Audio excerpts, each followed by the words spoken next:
अस्सलाम वालेकुम। एक न्यू वीडियो में आपको वेलकम करता हूँ। इस वीडियो में मैं आपको ये बताऊँगा कि हम किस तरीके से एक वैलिड सपोर्ट और रेजिस्टेंस बना सकते हैं।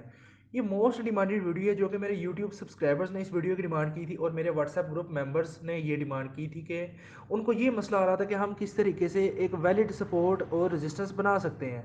तो सपोर्ट और रेजिस्टेंस की डेफिनेशन बताऊंगा स्पेशली बिगनर्स के लिए, और जो लोग एक्सपर्ट हैं वो भी इस वीडियो को देख सकते हैं कि इनवैलिड और वैलिड में थोड़ा सा डिफरेंस को समझ सकें और रूल्स को समझ सकें किस तरीके से हम फुल एक्यूरेट जो है अपनी सपोर्ट या रेजिस्टेंस ड्रा कर सकते हैं अपने चार्ट के ऊपर, क्योंकि ये बहुत ही ज़्यादा इंपॉर्टेंट लेवल्स होते हैं अपनी एंट्री लेने के लिए। तो मैंने मैटिक यूएसडी का चार्ट खोला। सबसे पहले मैं आपको एग्जांपल देता हूँ कि सपोर्ट कहते किसको हैं। यहाँ पर मैंने एक जोन ड्रा किया और एक यहाँ पर मैंने ऊपर जोन ड्रा किया है। नीचे वाला जोन मेरा सपोर्ट का है और ऊपर वाला जोन रेजिस्टेंस का होता है। ठीक है। तो अब चार्ट क्या कर रहा होता है, चार्ट इस तरीके से नीचे आ रहा होता है। ठीक है, नीचे आ रहा है चार्ट और चार्ट ने एक यहाँ पर बाउंस लेकर ऊपर को पुश किया। ठीक है, एक यहाँ पर दोबारा नीचे को बाउंस किया, फिर दोबारा ऊपर को पुश किया, फिर दोबारा थोड़ा सा ऊपर गया, उसके बाद यहाँ पर दोबारा आ गया।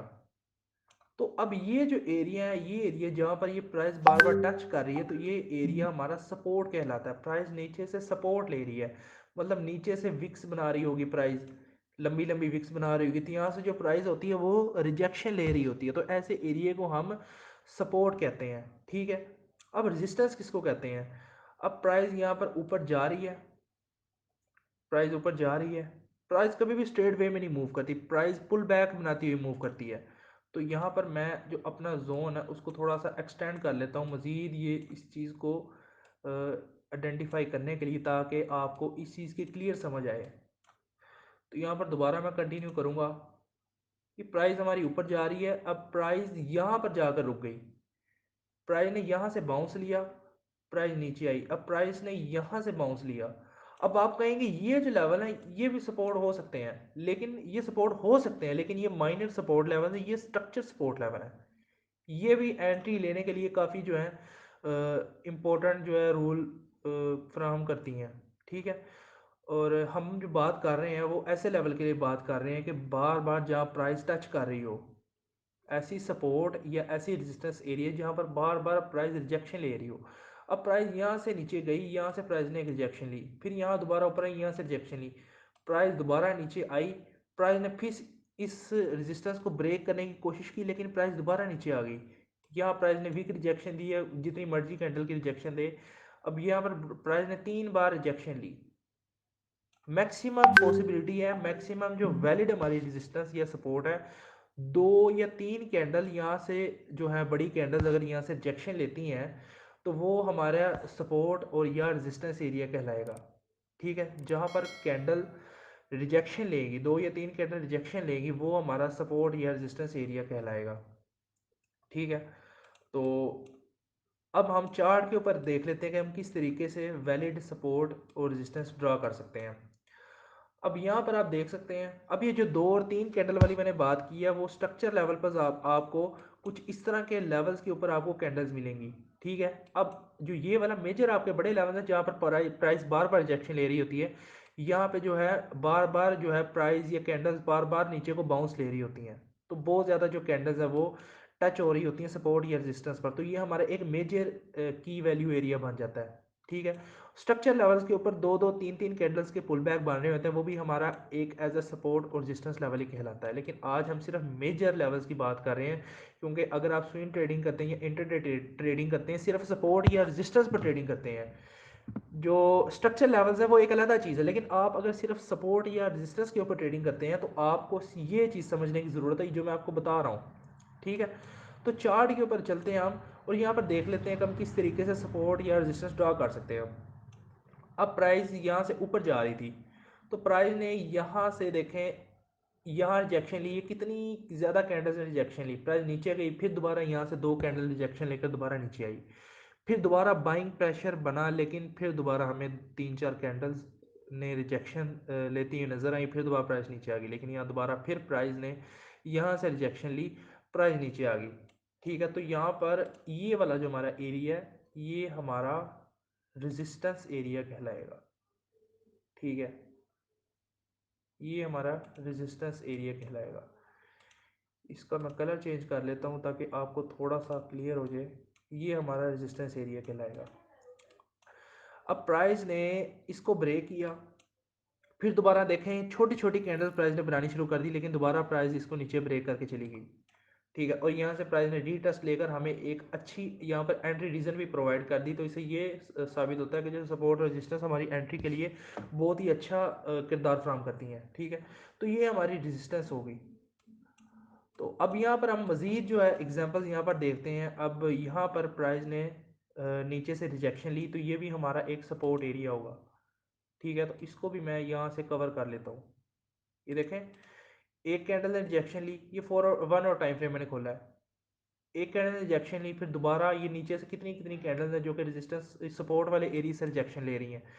प्राइस ने दोबारा यहाँ से रिजेक्शन ली, ऊपर रेजिस्टेंस वाले जोन को ब्रेक करके प्राइस दोबारा इस जोन तक आई। यहाँ से कितनी रिजेक्शन ली, और प्राइस को इस एरिया को तोड़ने के लिए बड़ी रेड कैंडल चाहिए थी। तो प्राइस ने दोबारा इसको ब्रेक किया और प्राइस दोबारा इसमें निकल गई, और फिर दोबारा प्राइस ने रीटेस्ट करके हमें एक एंट्री रीजन प्रोवाइड की सपोर्ट पे। ठीक है, उसके बाद दोबारा हम कुछ एग्जांपल देख लेते हैं। जितने भी इस तरह के लेवल्स हैं, जब भी प्राइस यहाँ से नीचे से विक लंबी लंबी विक बना रही होगी, रिजेक्शन ले रही होगी, वो हमारा सपोर्ट या रेजिस्टेंस लेवल है। अब यहाँ पर हमारा एक रेजिस्टेंस लेवल बन गया, ये हमारा रेजिस्टेंस लेवल है। उसके बाद ये लेवल भी as a kind of resistance level है। ठीक है, और ये नीचे एक लेवल है, ये भी हमारा सपोर्ट लेवल है। ठीक है, उसके बाद हम इसको भी जो है सपोर्ट कंसीडर कर सकते हैं। ठीक है, और ये वाला एक लेवल है, ये भी हमारा सपोर्ट लेवल है। अब सपोर्ट आप ये रेजिस्टेंस आपने वैल्यू ड्रा किस तरह करनी है। देखें, वीक टू बॉडी आपने अपना जोन टच करना है। मैं जोन इसको थोड़ा सा चार्ट को जूम करता हूँ, आपको थोड़ा सा क्लियर हो। वीक टू बॉडी, ठीक है, जहाँ से प्राइस ने क्लोज किया हो वहाँ से लेकर लोएस्ट विक तक आपने जो है सपोर्ट एरिया बनाना है। ठीक है, और रेजिस्टेंस एरिया बनाने के लिए मैं यहाँ पर एक रेजिस्टेंस एरिया बनाता हूँ आपको समझाने के लिए। ये देखें,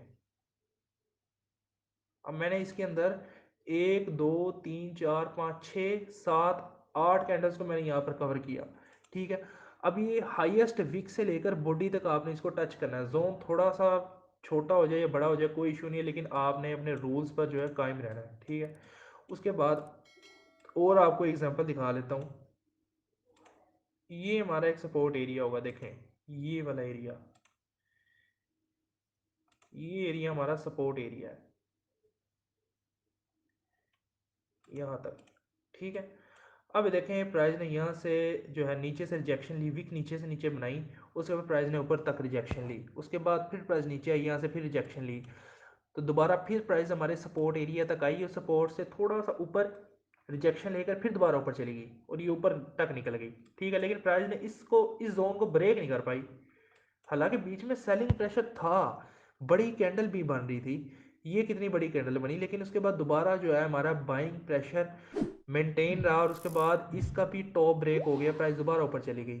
ठीक है, उसके बाद यहाँ हमारा यहाँ भी एक सपोर्ट लेवल बनता है। यहाँ पे आपको सपोर्ट और रेजिस्टेंस लेवल हर जगह आपको बने नजर आएंगे। आप ये नहीं कह सकते कि कहीं किसी किसी एरिया पर सपोर्ट या रेजिस्टेंस बनती है, ये हर जगह पर आपको सपोर्ट या रेजिस्टेंस लेवल बनता नजर आएगा। अब ये भी छोटे छोटे लेवल्स हैं, ये भी एज अ काइंड ऑफ हमारी रेजिस्टेंस है।